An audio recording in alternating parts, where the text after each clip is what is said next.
Next question, Alice. Kung hindi ka na-aresto sa Indonesia, anong next plan mo dapat? Halimbawa, hindi ka pinakialaman ng Indonesian authorities. Anong next plan mo? What's your next move? Supposed to be your next move. Actually, honestly po, Sen, nag-uusap po kami na uwi na po ako dito sa Pilipinas. Uwi sa Pilipinas. Aharapin ko po at magpapaliwanag po ako. Wala kang plano na umuwing China? Ang plano ko po ay bumalik po dito sa Pilipinas po. Dito po ako uuwi. How about China? Were you entertaining that to Wala going po. to China? China, wala po. So from At saka Senator De La Indonesia, Rosa, if I may, sinabi niyo mo, Kuya Ping, balak mo sana, gusto niyo sana bumalik dito at magpaliwanag. I highly encourage you to do that during this hearing. Magpaliwanag hanggat kaya mo. I think you know what I mean.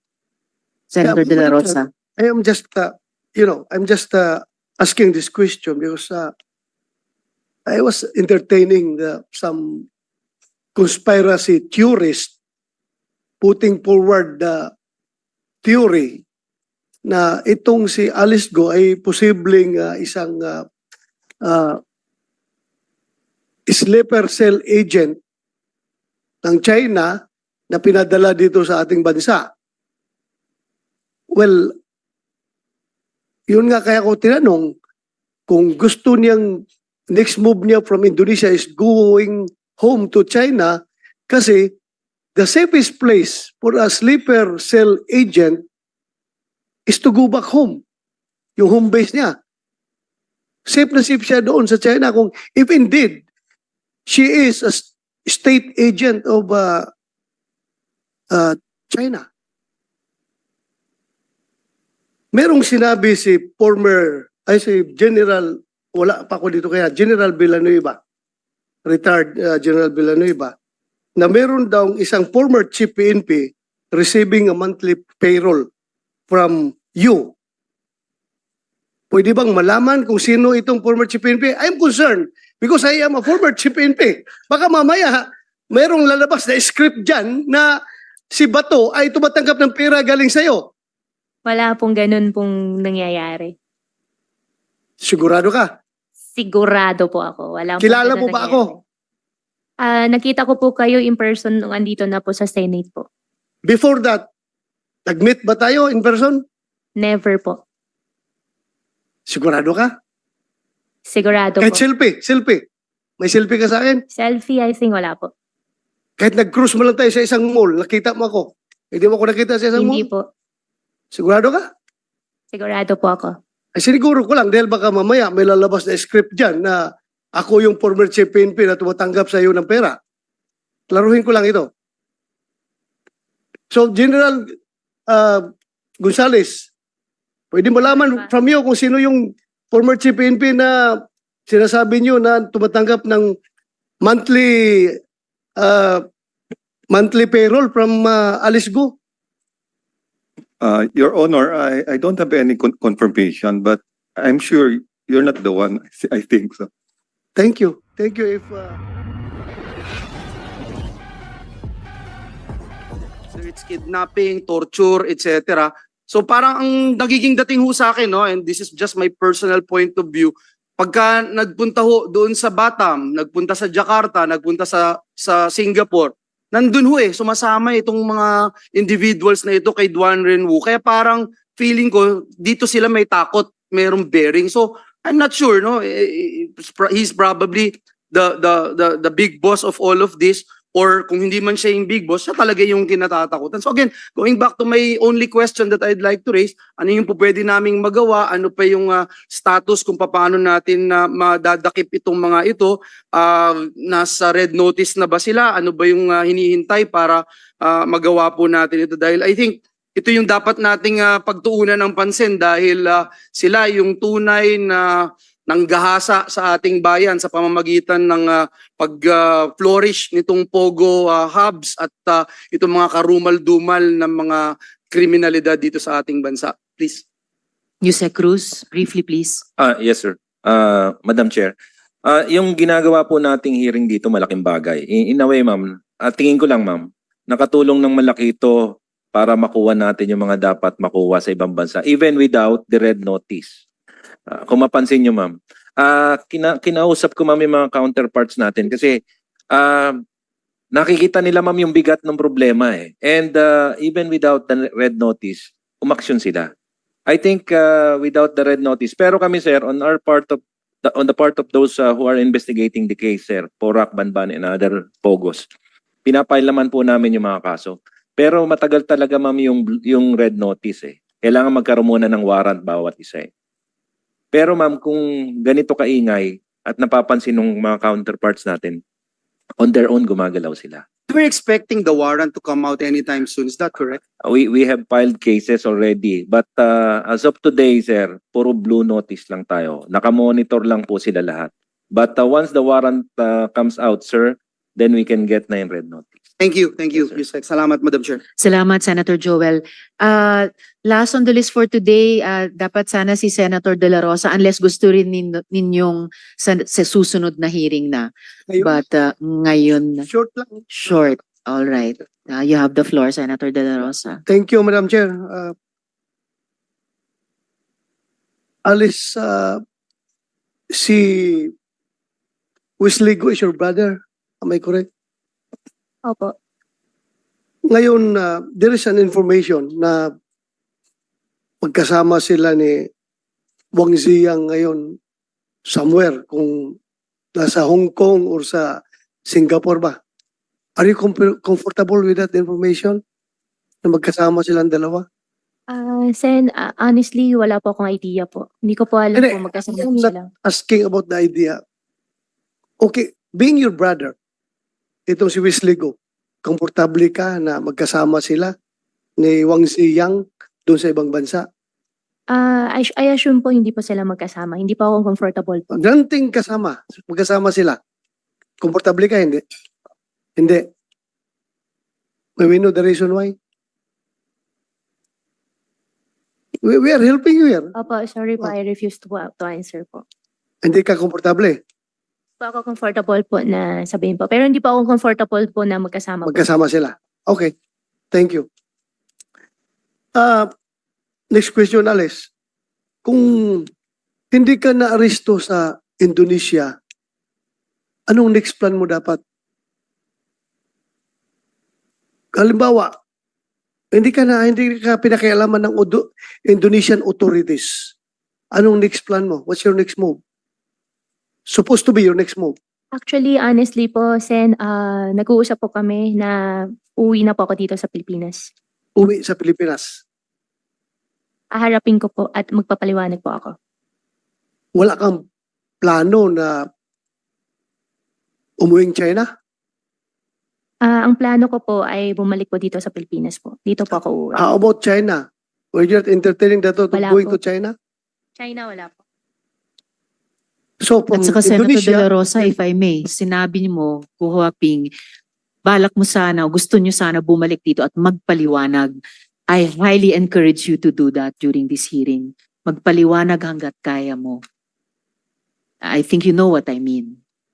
Senator De La Rosa. I am just, I'm just asking this question because I was entertaining some conspiracy theorists putting forward the theory na itong si Alice Go ay posibleng isang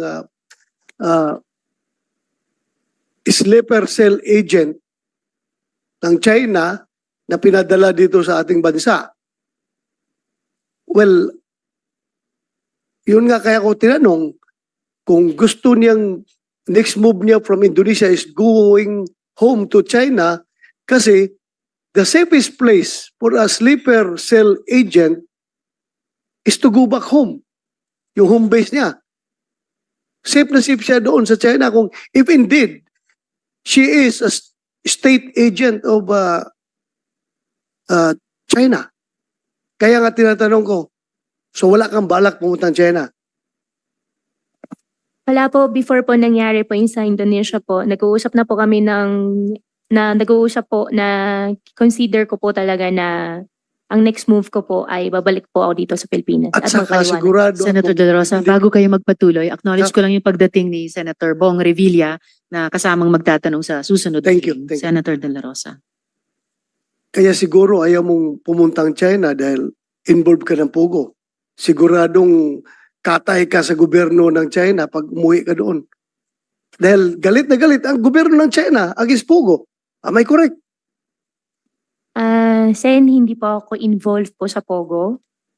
At in fact, yung tatay ko po nasa China po ngayon. Kung kami po, Whether you like it Opo. or not. Okay, okay. kung kami po ay Whether you involved like it po, or not. sana po, hindi naman po, hindi naman, tama naman po kayo na galit po ang Chinese government po sa Pogo. And I Galit think, nga, galit nga. Opo. Kaya kung pupunta ka ng China, talagang katay ka doon dahil galit na galit ang Chinese government sa Pogo. hindi po yan ang reason kung bakit di pa ako pupunta ng China. Ang reason ko po, babalik po ako dito sa Pilipinas at magpapaliwanag ako dito at haharapin ko po kung ano man po yung mga aligasyon po. Correct. But you cannot remove the fact that ikaw ay involved sa Pogo. Whether you deny it or not, kaming lahat dito naniniwala talaga na involved ka sa Pogo. Kung mag-insist ka, you can tell it to the Marines, not to the policeman. Okay. Next question. Merong sinabi si General, wala pa ako dito kaya, General Villanueva, retired General Villanueva, na meron daw isang former chief PNP receiving a monthly payroll from you. Pwede bang malaman kung sino itong former chief PNP? I'm concerned because I am a former chief PNP. Baka mamaya, merong lalabas na script dyan na si Bato ay tumatanggap ng pera galing sa'yo. Wala pong ganun pong nangyayari.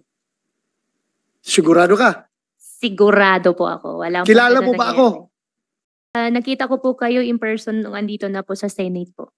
Before that, nag-meet ba tayo in person? Never po. Sigurado ka? Sigurado Kahit po. selfie. May selfie ka sa akin? Selfie, I think wala po.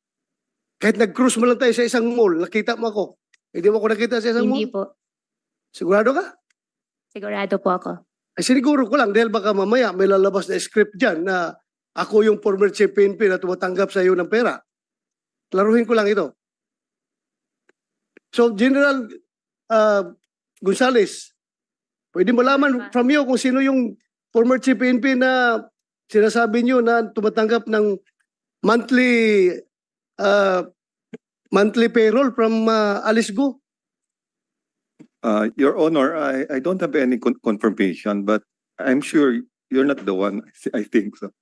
Thank you. Thank you if I'm not the one. Yun lang, siniguro ko lang. Thank you, General Villanueva. Thank you for that information. Alice Go. Marami akong question pero Madam Chair, pero baka... Ha?